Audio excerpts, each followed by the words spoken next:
안녕하세요 여러분, 명언아가입니다. 이번 시간에는 이렇게 1점 투시를 이용한 집 그리기를 함께 해보도록 할게요. 우리가 보통 집을 보면 내 눈높이가 집의 거의 가운데나 혹은 위아래 정도의 위치에 있잖아요. 지붕을 보고 서 있는 경우는 드무니까요.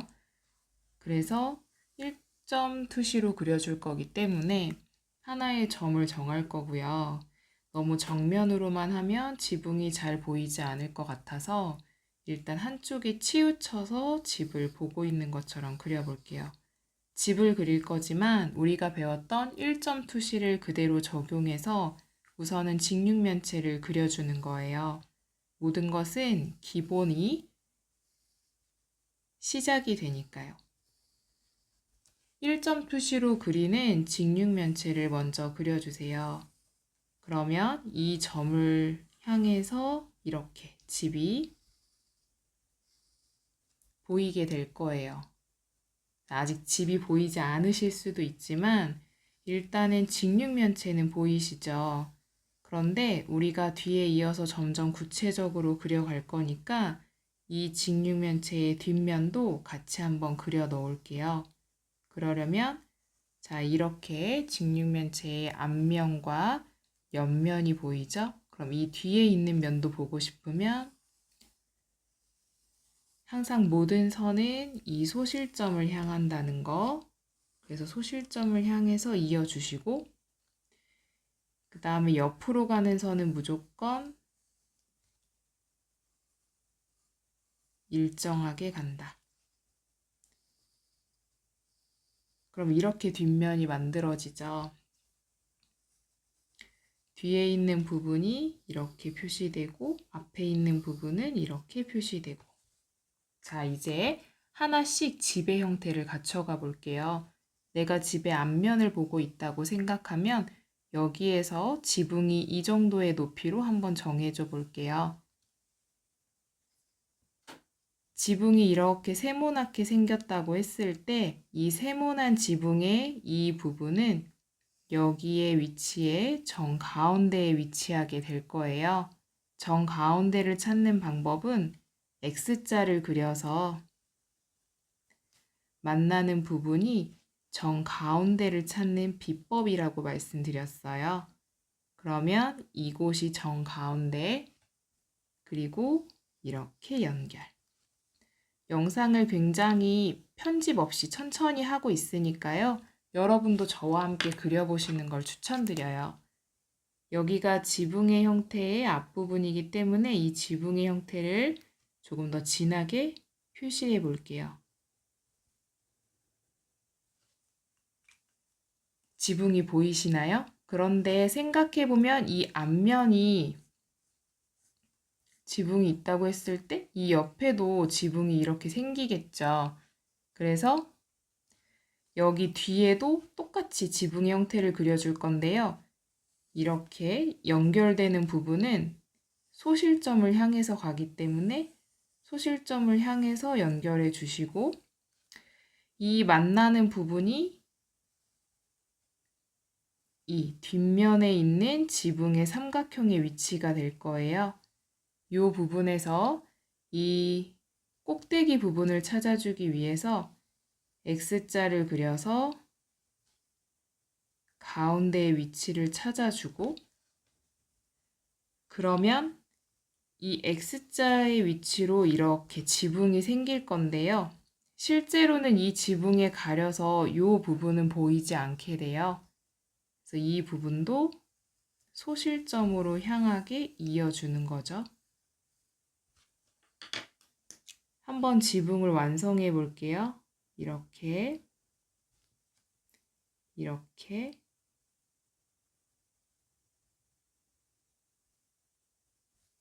그리고 여기에서 이렇게. 지붕이 보이시나요?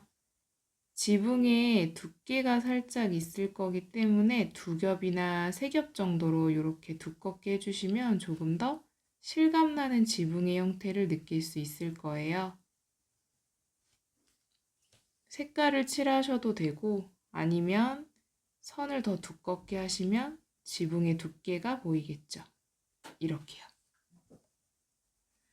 이제 이 아랫부분을 한번 완성해 볼게요.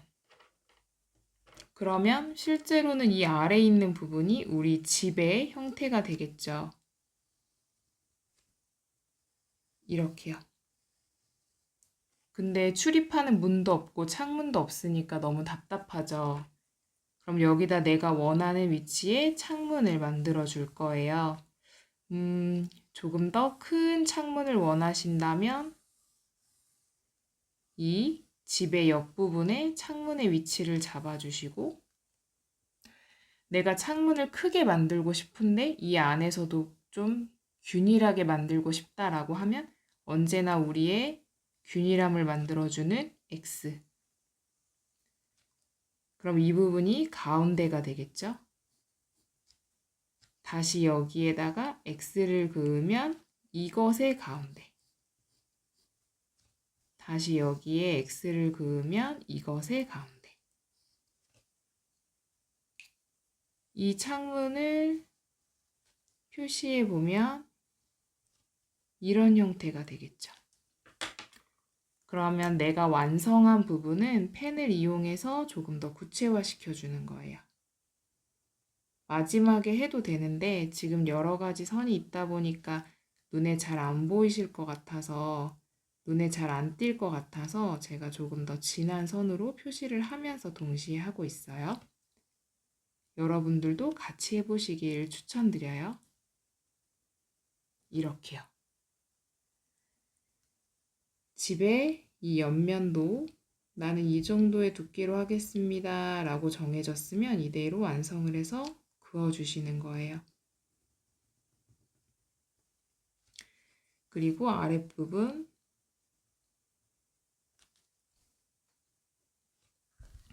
자 이제 이 앞쪽을 한번 만들어 보죠.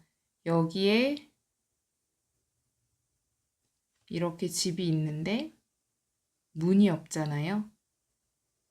이 부분이 집의 앞이라고 하는 건 당연히 이쪽에 문이 있어야 되니까요. 그러면 문을 한번 만들어 보고 창문도 한번 만들어 보죠. 여기에서 이 앞부분은 이 소실점의 영향을 받지 않기 때문에 그냥 정면으로 그려주는 거예요. 그래서 나는 문을 좀 크게 만들겠습니다. 하면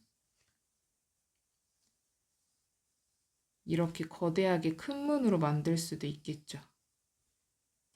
혹은 이렇게 그리니까 약간 창고 같은 느낌도 들지 않으세요? 근데 우리는 오늘 문을 만들 거니까요. 저희 시골집 같은 경우에는 한쪽에 좀 큰 문이 있고요. 이 옆쪽에는 작은 창문이 있거든요. 그래서 그거를 본따서 한번 그려볼게요. 창문이 양쪽이 균일하게 맞춰지려면 X자를 그려서 창문. 문에서 나는 좀 밖에 누가 있는지를 좀 보고 싶다. 그러면 뭐 사람이 볼 수 있는 이런 조그만한 형태에 만들어 주시고, 문을 여는 곳도 있어야겠죠? 그럼 뭐 손잡이 이렇게 만들어 주시거나 해서 구체화 되었다면 선으로 두께를 만들면서 표시.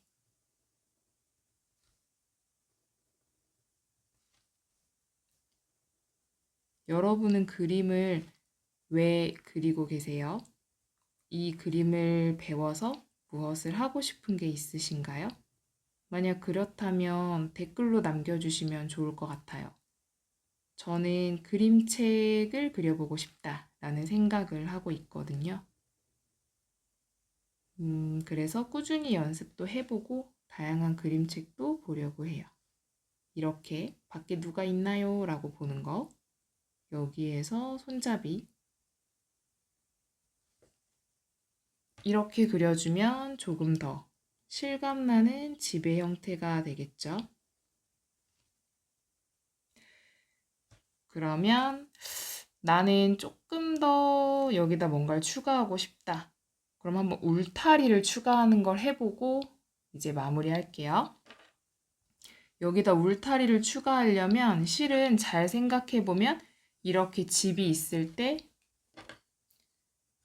잘 안 보이니까 이렇게 집이 있을 때 이것보다 더 큰 상자가 얘를 감싸고 있어야 그게 울타리가 되는 거잖아요. 위에서 보면 이렇게 집이 있고 이 밖을 울타리가 이렇게 감싸고 있는 거니까요. 그래서 여기서도 내가 만약에 여기에 집을 감싸는 좀 울타리를 만들고 싶다라고 하면 방금 전에 그린 것보다 조금 더 큰 상자를 그린다고 생각하되 이 집보다 높으면 좀 그렇겠죠. 그렇다고 너무 선과 맞닿아 있으면 그림으로 표시했을 때 별로 안 예쁘니까 이 정도 크기의 상자를 이용해서 이 집을 감싸주는 거예요. 이 정도 두께, 그 다음에 이 상자의 두께, 그럼 이렇게 향하겠죠? 옆으로 가는 거. 해서 울타리를 감싸주는 거죠. 이게 이해가 되신다면 이 상자를 그리는 게 어떤 의미인지 조금 더 아실 것 같아요.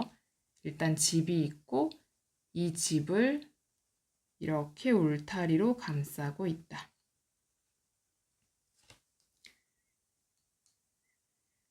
그러면 일단 울타리의 형태를 조금 더 명확하게 하기 위해서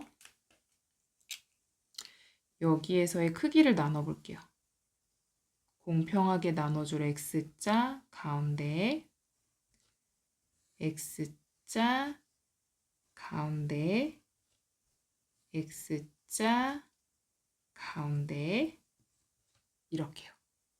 울타리 같아 보이시나요? 여기서도 X자 가운데에 X자 가운데에 X자 가운데.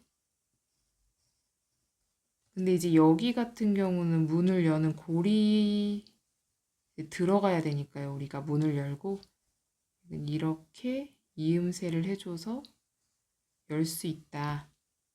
로 느낌을 주면 더 좋을 것 같아요. 진한 색으로 한번 해볼게요. 옆으로, 아래로, 울타리, 아래로, 울타리, 아래로, 울타리,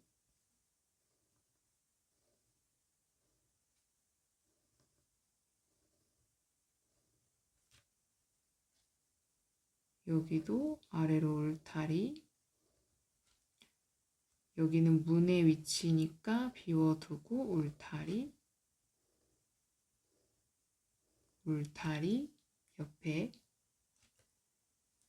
근데 울타리들이 아무 연결도 없으면 너무 띄엄띄엄 있는 것 같으니까 여기다가 뭐 이런 식의 연결이라도 살짝 해주는 걸로.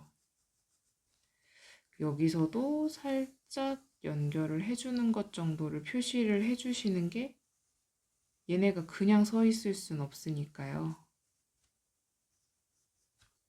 이렇게 표시를 해주시면 연결해 볼까요?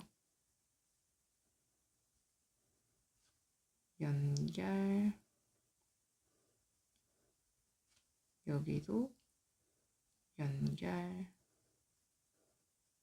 약간 나무판이 여기에 이렇게 땅에 박힌 나무라고 생각해 주시면 되고, 이거 자체는 열고 닫을 수 있어야 되니까 매듭이 지어져 있어야겠죠. 이렇게. 그리고 여기도 연결, 연결.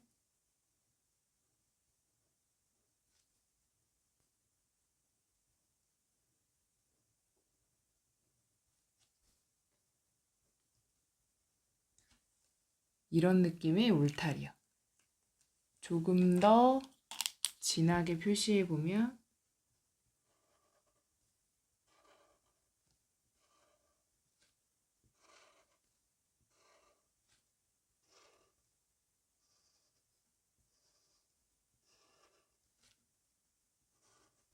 이런 표현이 될 수 있겠죠. 뭐 이렇게 땅과 맞닿아 있는 느낌을 조금 더 표현해 주시면 더 좋을 것 같고요. 여기가 만약에 나무라면 나무 색깔로 칠해주거나 조금 더 막아줘도 좋을 것 같아요. 오늘 그린 이 그림 여러분도 함께 도전해 보시길 추천드릴게요.